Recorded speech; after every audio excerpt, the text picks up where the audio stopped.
Everyone, I'm going to show you how to download and install Power BI on your computer.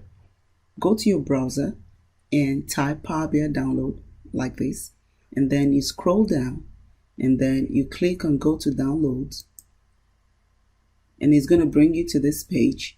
Once you get here, scroll down and click on this red button to download, and then it's going to bring you here.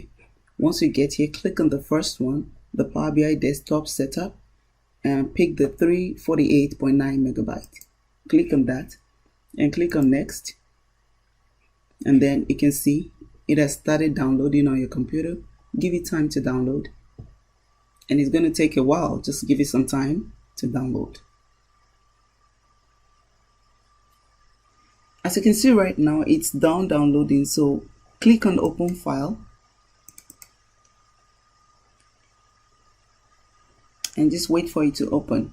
So this box is going to come up, and just click on next, and it's going to ask you if you want to allow this app to make changes to your device. Click on yes. Click on next, and then scroll down. This is the license agreement.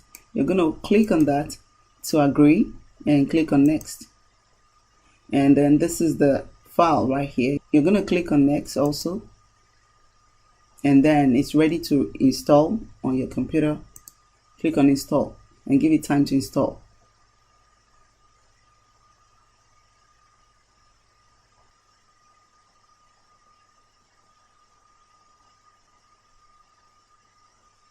Now it's done installing. You're going to click on finish. Now the Power BI application is trying to launch on this computer.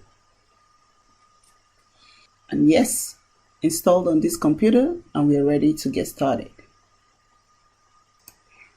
So this is the interface, and then we can now start importing our data and analyzing them.